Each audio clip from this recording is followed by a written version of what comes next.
আপনারা দেখছেন কড়া খবর। এখন কড়া খবরে দেখুন, ফলহারিণী কালী পূজার আরাধনায় কড়া খবর পত্রিকার সাব এডিটর পল্লব সাহা ও তার পরিবার। 5ই জুন ছিল ফলহারিণী কালী পূজা। এই দিনটিতে প্রতি বছরের মতো এবছরও কড়া খবর পত্রিকার সাব এডিটর পল্লব সাহা ও তার পরিবার তেঘরিয়া কলুপুকুরে তাঁর বাসভবন অভিনন্দন অ্যাপার্টমেন্টে আয়োজন করেছিলেন মাতৃপূজার। উল্লেখ থাকে যে এই কালী পূজা তিনি ও তার পরিবার বিগত 17 বছর ধরে নিষ্ঠার সঙ্গে করে আসছেন। প্রতি বছরই এই বিশেষ দিনটিতে বিভিন্ন সাধু সন্ন্যাসীরা তার পূজা উপলক্ষে তার বাড়িতে আগমন করেন। ইতিমধ্যেই এই পূজার উদ্বোধন করে গেছেন আদ্যাপীঠ শ্রীরামকৃষ্ণ সংঘের সম্পাদক কাম ট্রাস্টি ব্রহ্মচারী মুরাল ভাই। এবছর এই পূজার উদ্বোধন করেন কামাখ্যাধাম জুনা আখাড়ার রাষ্ট্রীয় সচিব ও দুর্গাপুর ত্রিনাথ আশ্রমের পীঠাধীশ্বর স্বামী রঞ্জিতানন্দ গিরি মহারাজ। পূজা উপলক্ষে এদিন সকলের জন্য ছিল প্রসাদ গ্রহণের এলাহি ব্যবস্থা। এখন কড়া খবরে দেখুন এবছর পূজায় যোগ দিয়ে কি বললেন জুনা আখড়ার রাষ্ট্রীয় সচিব স্বামী রঞ্জিতানন্দ গিরি মহারাজ। বিগত কয়েক বছর ধরেই আমরা দেখছি পল্লব সাহার বাড়িতে ফলহারিণী কালী পুজো উপলক্ষে আপনার পদার্পণ ঘটে। এবছরও আপনি উদ্বোধনে এসেছেন, কি বলবেন? জয় মা জয়, জয় মা ফলহারিণী। অতীব আনন্দের বিষয়, এটা তো আমার সৌভাগ্যের বিষয় আর আমার গর্ব যে আজকের দিনে এক ভক্তের গৃহে মা ফলহারিণীর পুজো উপলক্ষে আমি উপস্থিত হতে পেরেছি। এটা বড় গর্বের বিষয় যে আজকে আমরা আমাদের আশ্রমে তথা অন্যান্য বিশেষ বিশেষ স্থানে যেমন তারাপীঠ, কালীঘাট, বিভিন্ন শক্তিপীঠে, শিল্পপীঠে আজকে মায়ের বিশেষ করে আরাধনা হয়। আর আমরা মায়ের যে আরাধনা করি আমাদের সারা বছরে নানা প্রকার নানাবিধ পরিচিত ক্রিয়াকর্ম, জানা অজানা ইচ্ছা অনিচ্ছাকৃত সকল ভুল ত্রুটি সকল অপরাধ স্বরূপ যে ফল আমরা অর্পণ করি মাকে, এবং মা আমাদের সকল সুকর্মের ফলস্বরূপ আমাদেরকে ধর্ম কাম ফলস্বরূপে আমাদের বরদান দেন, বরস্বরূপে আমরা প্রাপ্তি করে থাকি। কিন্তু এই প্রধান দিনে এবং এই প্রধান আরাধনার সময়কালে আমরা শ্রীযুক্ত সমাজসেবী মায়ের সুপুত্র শ্রী পল্লব সাহার আহ্বায়নে আমরা এখানে উপস্থিত হয়েছি।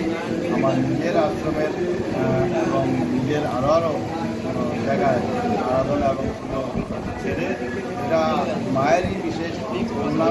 কেননা আমি যদি অন্য জায়গায় যেতে চাইও বা মা আমাকে যেতে দেন না, যবে থেকে পল্লববাবু আমাকে ডাকছেন আর এই সময় এই জায়গাটাতেই আসে।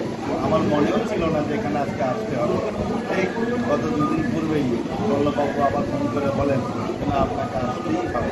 যদিও আসা আমার কঠিন ছিল, আমি আমার নানাবিধ কাজের প্রচণ্ড চাপ থাকা সত্ত্বেও আমি এসে পৌঁছেছি। এটা মায়ের অসীম করুণা, মায়ের কৃপা। আর আমি আশা করি এই প্রকার ভক্ত যদি কাউকে ডাকে এবং ভক্তি সহকারে যদি কাউকে আহ্বায়ন করে, আমি কেন স্বয়ং ভগবান ভগবতী নায়ককে পারবেন না।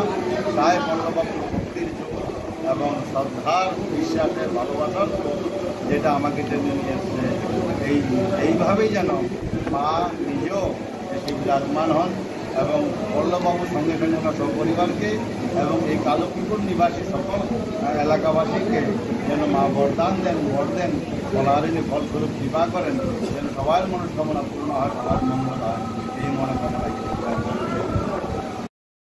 বিগত বছরগুলির ন্যায় এবছরও পূজার দায়িত্বে ছিলেন পুরোহিত বাসুদেব চক্রবর্তী মহাশয়। তিনি কি বললেন পল্লববাবুর বাড়ির পূজা সম্পর্কে, তাই শুনুন এখন। বর্তমান আমরা জানি দীর্ঘদিন ধরে পল্লব সাহার বাড়িতে আপনি পুজোয় অংশ নেন। মায়ের কাছে আজ কী প্রার্থনা করবেন? মায়ের কাছে প্রার্থনা করছি সবাই ভালো থাক, সবাই আনন্দে থাক, সবাই হাসি মুখে যেন তারা থাকতে পারে সংসারে। সবাই আমরা সংসারী লোক, মায়ের পুজো তান্ত্রিক পুজো, আমরা গৃহী লোক, এটা সাধকের পুজো। আমরা মা পুজোর টাকা ছাড়া আমাদের কেনা দীর্ঘন্ত গৃহে থাকতে সংসারের মধ্যে থাকি। ভগবানের কাছে প্রার্থনা করি সবাই যেন আনন্দে থাকে, সবাই যেন সুখে থাকে, এই প্রার্থনা ভগবানের কাছে থাকে। বর্তমান আরেকটা ব্যাপার, ফলহারিণী পুজো সম্পর্কে যদি কিছু বলেন। ফলহারিণী মহাফল দান করেছিলেন এই সময়, এখানে উঠতে পারছি। আপনি কতদিন ধরে এই পুজোর সঙ্গে যুক্ত রয়েছেন? আমি এখানে প্রায় 2 বছর আসছি।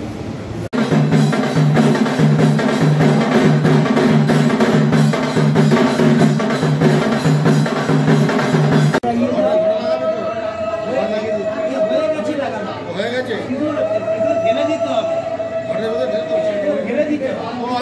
পান পাওয়া গেছে তো পান।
আপনি কি আপনার খবর সরাসরি সম্প্রচার করতে চান অথবা আপনার এলাকার খবর দেখাতে চান? তাহলে যোগাযোগ করুন কৃষ্ণপ্রসাদ পাত্র, ফোন নম্বর 8622800252 অথবা 8282860856 এই নাম্বারে, অথবা অর্জুন সেন CPRO, ফোন নম্বর 9433138840 এই নাম্বারে।